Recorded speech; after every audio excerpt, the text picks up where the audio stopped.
This video covers details about income tax basics, how much income tax is deducted, how can you save your money, and how much you can save. To get complete information on income tax process, watch this video till the end.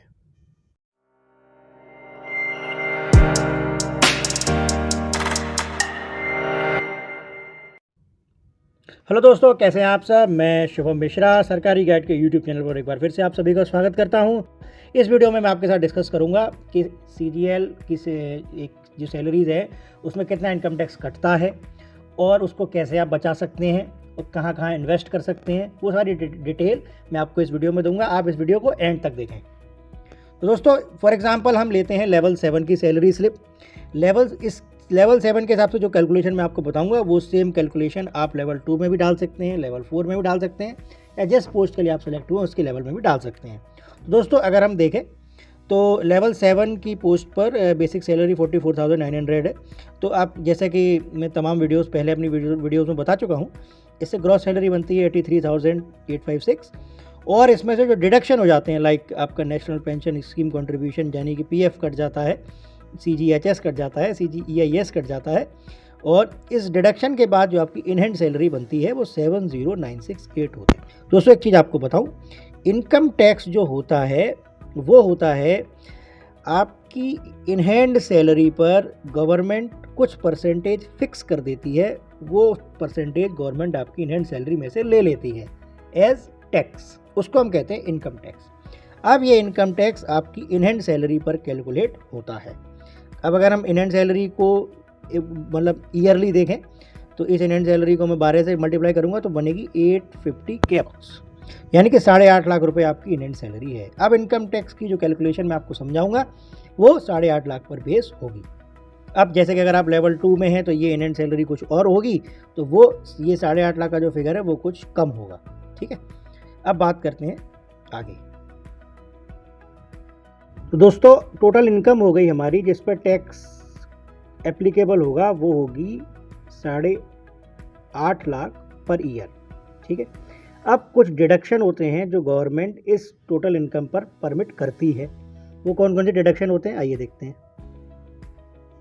सबसे पहले 50,000 का एक standard deduction है, ये आप अपनी in hand salary में से माइनस करेंगे, ये सबके लिए एप्लीकेबल होता है। प्रोफेशनल टैक्स 2,500 रुपये जो हमारा कटता है वो आप इनकम टैक्स उस पर नहीं पे करना होता, वो माइनस हो जाता है।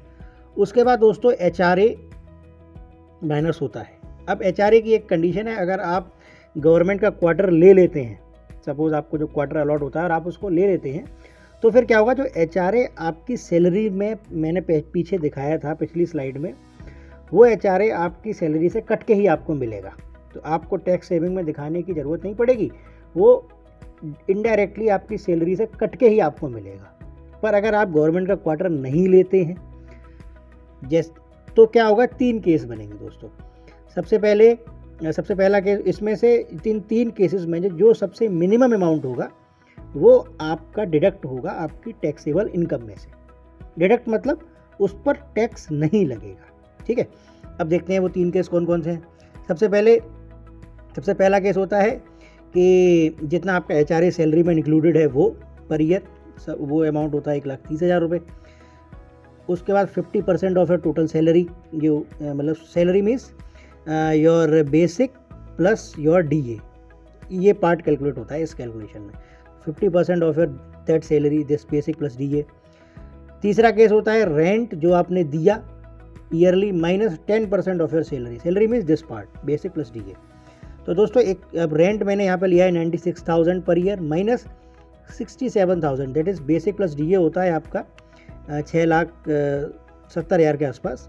तो उसका 10% 67,000, तो 96,000 माइनस 67,000 इज इक्वल टू 29,000। अब इन तीनों में सबसे मिनिमम आप देख रहे हैं 29,000 है, तो जो HRA एप्लीकेबल होगा आपकी टैक्सेबल इनकम में से माइनस होने के लिए वो होगा 29,000। इसको हम तीनों को समअप कर देंगे तो आपका टोटल डिडक्शन हो जाएगा 81,500। दोस्तों, अब एक क्वेश्चन आपके दिमाग में आएगा कि मैंने रेंट 96,000 क्यों लिया। रेंट ज़्यादा भी हो सकता था, मतलब 96,000 का मतलब हो गया 8,000 रुपये पर मंथ, इससे ज़्यादा भी रेंट होता है। पर दोस्तों, ऐसा होता है कि अगर आप ईयरली रेंट 1 लाख से ज़्यादा दिखाते हैं तो आपको अपने हाउस ओनर का पैन कार्ड दिखाना होगा गवर्नमेंट को। तो जनरली ये थोड़ा सा टीडियस प्रोसेस होता है, जो लैंडलॉर्ड्स होते हैं वो जनरली नहीं देते हैं, और थोड़ा सा डॉक्यूमेंटेड प्रोसेस है तो लोग इससे बचते हैं। उस केस को ध्यान में रखते हुए मैंने वो रेंट लिया है जो बिना डॉक्यूमेंट दिखाते हुए मैक्सिमम शो करा जा सकता है, दैट इज़ 96,000। ओके, 8,000 रुपये महीने। तो इसके हिसाब से दोस्तों जो स्टैंडर्ड डिडक्शन जो हो पाएगा वो 81,500। ओके, तो इसका मतलब ये होगा कि जो आपकी टोटल टैक्सेबल इनकम थी 8.5 लाख रुपए, उसमें से आप 81,500 रुपये कम कर सकते हो। तो आपकी जो टोटल इनकम 8.5 लाख डिडक्शन इतना एप्लीकेबल होगा 81। दोस्तों जो आपकी टोटल इनकम थी 8.5 लाख रुपए, डिडक्शन हमने देखा कि 81,500 के डिडक्शन गवर्नमेंट ने परमिट कर रखे हैं। अब दोस्तों गवर्नमेंट देती है आपको इन्वेस्टमेंट ऑप्शंस। गवर्नमेंट कहती है अगर आप अपना पैसा अलग अलग जगह इन्वेस्ट करते हो तो वो टैक्स में छूट दिला सकते हैं आपको। कौन कौन सी स्कीम्स हैं उसकी कुछ लिमिट्स गवर्नमेंट ने डिसाइड की हुई हैं। ऐसा नहीं हो सकता कि आप पूरे 8.5 लाख को इन्वेस्ट कर दें, जो आपकी टोटल टैक्सेबल इनकम है वो भी परमिसिबल नहीं है। कुछ लिमिट्स गवर्नमेंट ने बनाई हुई हैं, आइए देखते हैं क्या है वो लिमिट्स। दोस्तों गवर्नमेंट ने 2 सेक्शन बनाए हुए हैं, 2 सेक्शन कई सारे हैं, मैंने 2 में ग्रुप कर दिया है मैंने उनको फॉर ईजी अंडरस्टैंडिंग। एक सेक्शन है 80C, दूसरा सेक्शन है 80D से लेके और आगे बहुत सारे सेक्शन होते हैं, तो 80D to 80U मैंने इसको कंबाइन कर दिया है, ठीक है। तीसरा सेक्शन है होम लोन। इन 3 सेक्शन में ब्रॉडली मैं आपको समझाऊंगा कि इन्वेस्टमेंट किस तरीके से आप कर सकते हैं जब आप एक नए ज्वाइन करते हैं SSC CGL में। तो दोस्तों 80C में जो लिमिट होती है 1.5 लाख, लिमिट मतलब इसके अंदर जो मैंने स्कीम्स दिखाई हैं, इस स्कीम्स में आप अलग अलग में करें या किसी एक में करें, पर मैक्सिमम 1.5 लाख रुपए तक का ही इन्वेस्टमेंट कर सकते हैं। फॉर एग्जांपल आप 1.5 लाख रुपए की LIC ले सकते हैं, या आप 50,000 की LIC लेके 50,000 PPF में डाल सकते हैं, 50,000 की FD कर सकते हैं। 1.5 लाख आपको पूरा करना है। यहाँ पे एक मैं फाइनेंशियल एडवाइस आप लोगों को दूंगा कि हम अभी मतलब काफ़ी यंग एज में हम ज्वाइन करते हैं SSC CGL की जॉब, गवर्नमेंट जॉब होती है, एक काफ़ी मतलब प्रीमियम अमाउंट ऑफ सैलरी हमको मिलती है। तो मैं यहाँ पे सजेस्ट करूँगा कि 1.5 लाख रुपए जो हमारी कन्वेंशनल सोच है लाइक LIC FD सब उसी में इन्वेस्ट ना करें। म्यूचुअल फंड एक बहुत अच्छा ऑप्शन होता है, उसमें इन्वेस्ट कर सकते हैं, मार्केट रिटर्न्स मिलते हैं उसमें। सुकन्या समृद्धि योजना काफ़ी अच्छा ऑप्शन है, इसमें इन्वेस्ट कर सकते हैं। NPS is a better option, उसमें इन्वेस्ट कर सकते हैं। ये कुछ अच्छे ऑप्शंस हैं, ठीक है। लिमिट 1.5 लाख रुपए। उसके बाद दोस्तों आती है 80D to 80U, काफ़ी सारे प्रोविजंस हैं, उनको कंबाइन कर दें तो लगभग 80,000 की लिमिट उसमें भी रहती है।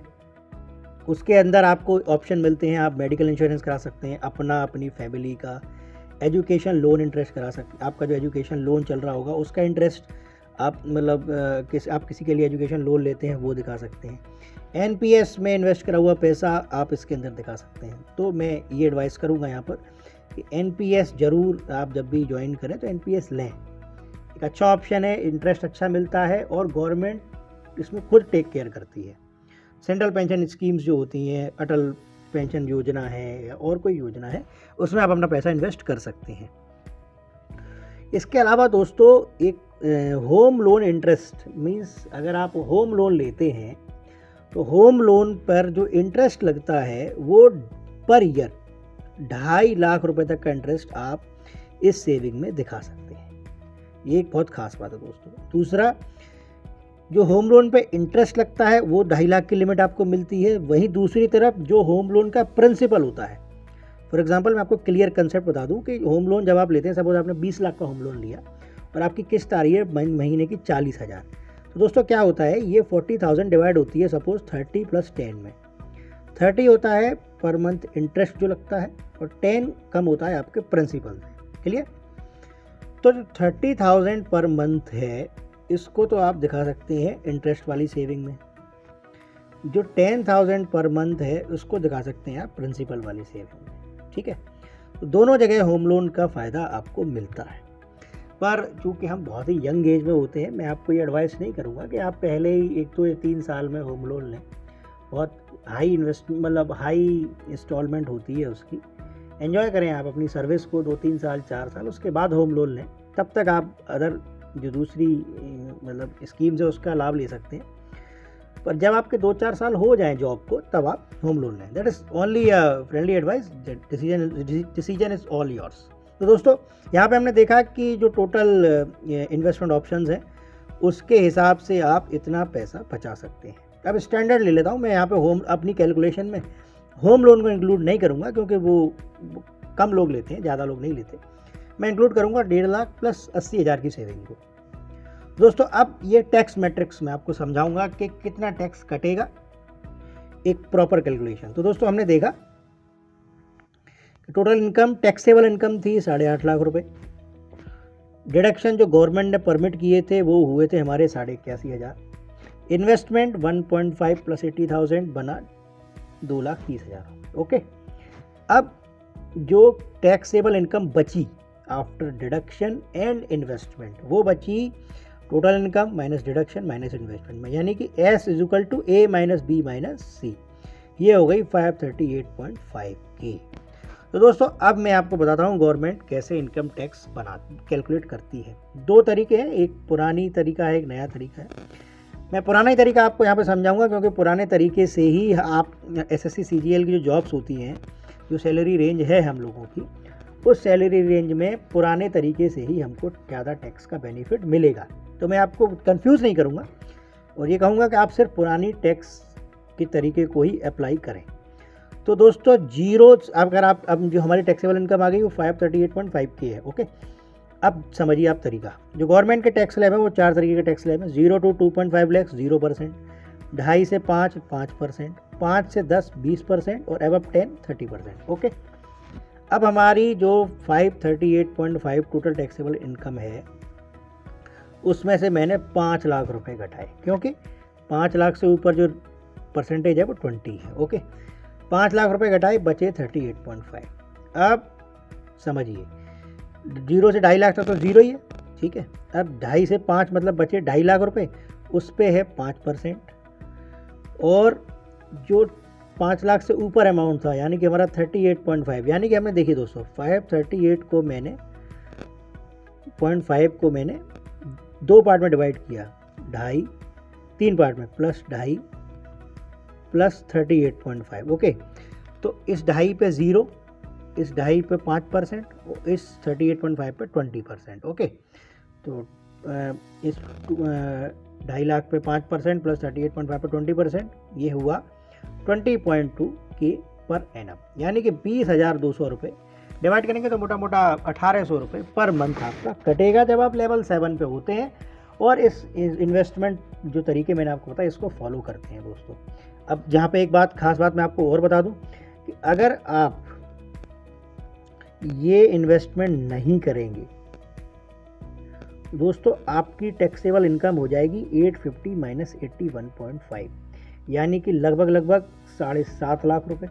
और आपका जो टैक्स बैठेगा वो होगा कम से कम, आप मेरी समझिए, लगभग 35 से लेकर 40,000 रुपये। तो जो इन्वेस्टमेंट करने के बाद आपका मात्र 20,000 रुपये रह गया था टैक्स, वो आपका टैक्स कटेगा जस्ट डबल, 40,000 रुपये। तो इन्वेस्टमेंट बहुत ज़रूरी होता है, न सिर्फ हमारे फ्यूचर के लिए बल्कि टैक्सेबल इनकम को कम करने के लिए। तो दोस्तों उम्मीद है आपको समझ आया होगा टैक्स, इनकम टैक्स का पूरा सिस्टम कैसे काम करता है, क्या इसकी स्लैब्स होती हैं, कैसे हम पैसा बचा सकते हैं।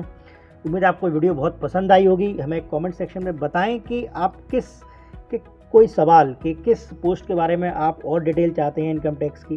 दोस्तों इसके अगली वीडियो में मैं आपको बताऊंगा कि जो हमारी ASO MEA की जो फॉरेन पोस्टिंग होती है उस फॉरेन पोस्टिंग में कितनी सैलरी मिलती है, क्या पर्क्स होते हैं, क्या DA मिलता है, क्या छूट गवर्नमेंट ASO MEA को देती है फॉरेन पोस्टिंग में, वो सारी जानकारी आपके लिए लेके आऊँगा। तब तक बने रहें हमारे साथ। सरकारी गाइड के YouTube चैनल को अपने दोस्तों के साथ शेयर करें, लाइक करें और हंसते रहें, मुस्कुराते रहें अगली वीडियो तक, जब तक मैं आपके लिए लेके आऊँ। बहुत बहुत धन्यवाद।